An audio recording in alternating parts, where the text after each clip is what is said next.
Are you thinking about selling your home here in Delaware and now you're wondering what exactly you can do to make sure you sell it quickly and get top dollar for it? Well, in this video, I'm going to give you 5 easy tips to make sure you can sell your house quickly as well as get top dollar. Now, these aren't in any specific order or anything like that, so you're going to want to make sure you stick around to the end so you don't miss anything. But I promise you, after watching, you'll have a lot of good tips to implement to where as though you're going to be able to sell your house quickly and for top dollar. And if you're new to my channel, welcome. My name is Brandon Windom. I help people buy and sell homes here in Delaware. I've lived here my entire life, and on this channel I talk about what it's like living here in Delaware. And if you're potentially thinking about buying or selling a home in Delaware, I'd love to have a conversation to see if it made sense for us to work together. So I'll put my info on screen right now and again in the description below. So with that being said, let's get right into it. So the very first tip that I have for you is to price the home correctly. So what I mean by that is that we all know the way people buy homes. It's comparison shopping. So you're going to want to make sure you do the research, whether you're selling it by yourself as a for sale by owner or if you're using a realtor. You're going to want to make sure they get the comparable sales in the area and homes like yours that have sold. Because like I said, people are going to just be comparison shopping. They're going to look at your home, they're going to look at the other homes on the market, they're going to look at homes that sold, and they're going to compare them, and they're going to say, hey, is this a good deal or is this not a good deal? So you definitely want to make sure you price the home correctly. Now, I know this is a big move in your life, and sometimes it's hard not to be emotional, but you want to take the emotion out of it. You just want to look at the cold hard data, you know, the location, what your home offers compared to the other homes that have sold or are currently on the market, and go from there. One additional tip that I can give you is please, please, please do not fall into the mindset of, oh, I can always price higher and drop my price, then if I go too low, I can't go higher. This is a terrible mindset to have when you're selling your home.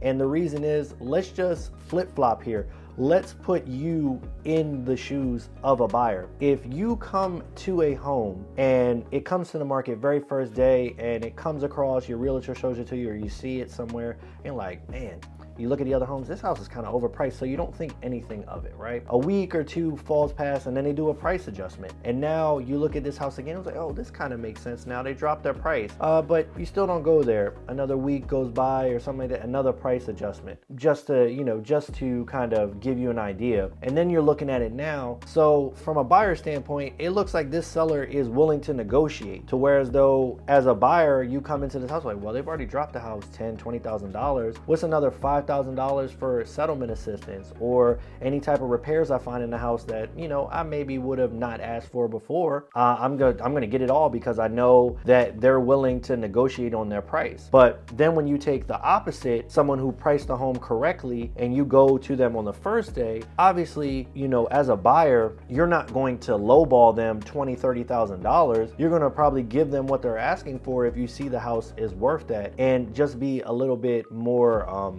less likely to try to beat them up on the price. I mean, some people always try. You gotta, you know, closed mouths don't get fed. You always gotta get a deal, right? But chances are that if you price the house correctly the first time, you know, you might have multiple buyers and then they'll push the price up. So that myth of, oh, I can never go higher isn't true, because the market will dictate that for you. The buyers will dictate that for you.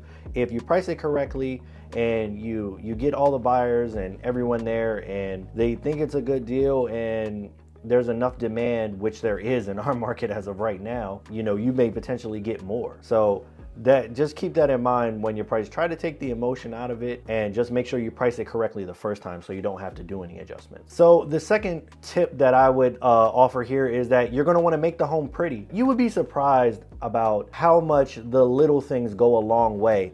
I'm not talking about completely remodeling your kitchen or your bathroom or anything like that, but just simple things as, you know, touching up paint on baseboards, cleaning, making sure the light bulbs are in there, dusting. I mean, just even wiping down windows, and especially anything that's on the curb. So, you know, making sure your grass has that fresh cut. If there's any like type of wilted branches or any landscaping that needs to be done, definitely get that done. That is going to give you a huge ROI. And I know they say you know, don't judge a book by the cover, but that's exactly what buyers do when they're seeing homes. So that first picture you usually see when you're looking on Zillow or whatever is a nice shot of the outside. So something as simple as, you know, changing shutters, making, like I said, making sure the lawn is in, you know, tip-top shape, even painting some of the cement that you see there. Just little things like that go a very long way. So we're not talking about any major drastic things. And these are all simple things that you can do yourself, or if you aren't handy, you can, you know, hire a contractor or something like that. And it's not going to cost you an arm and a leg, but it's definitely going to help you sell that home quicker and get top dollar for it. So the next tip that I will give is please, please, please, please, please get professional pictures done. Professional pictures and video. If you're selling it yourself, you know, spend the extra money to go get a professional photographer. I know these, you know, iPhone cameras and phone cameras have come a long way, but it just doesn't compare to getting professional video and photography. If you use a realtor, definitely make sure they're using that. I mean, you're paying them for a service. I mean, the least they can do is, you know, get professional photography. They know how to shoot the house in such a way that's going to put its best foot forward. They're going to be able to make little touch-ups to lighting, maybe if you know, depending on what the lighting situation looks like, and it's just even better. And then even with the professional photography, you have other options that some of them may offer.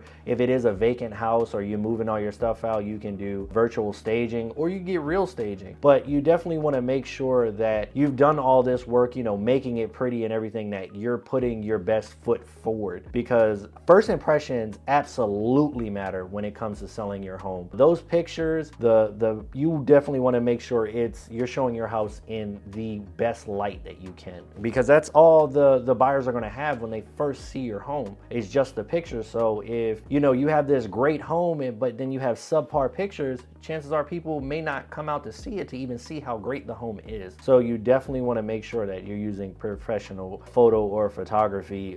Again, like I said, if you're selling it yourself or if you're using a realtor. But I think a lot of people tend to not think this matters, and like I said, it matters a ton. So the next tip that I would say is, you know, be your own advocate. Tell your friends when you do sell a home. I mean, if you're using a realtor or you're selling it yourself, you're definitely going to want to make sure everyone knows it. And the more people you know, the more people you tell, the more people that may potentially buy it. I can't tell you how many times I've had people talk to someone and they're just talking, saying, oh, I'm selling my house. And they say, oh my goodness, I love your house. I would have bought it in a heartbeat, you know, and then you have already, you know, someone you know and like, for the most part, if it's a friend. And like I say, you can do the same amount of marketing as well. I mean, it's only going to help. So you definitely want to tell everyone that you know, per se, and just get the word out there. I mean, 2 people working for the same goal is better than 1, especially if you already have a realtor. Obviously, we're all going to do our marketing and everything else, but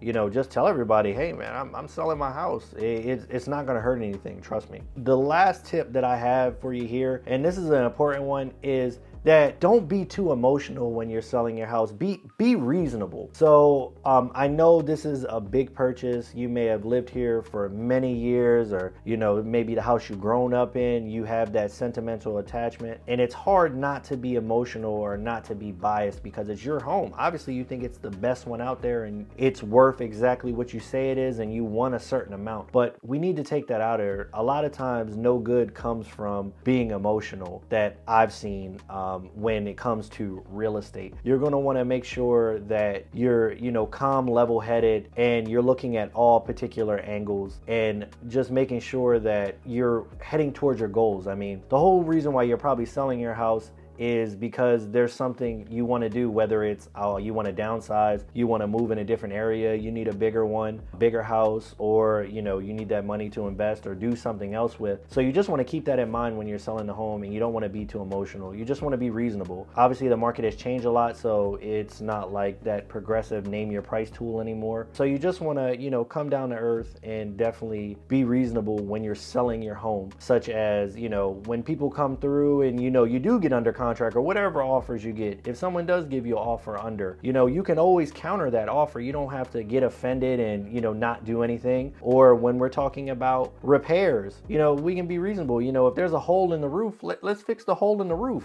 you know, just simple things like that. And I promise you, you'll have a much better experience while you're selling your home, and you'll sell it for top dollar if you follow these tips that I put here. And if you're curious about learning more about Delaware, or you like these type of videos, I actually made another video discussing Delaware right here.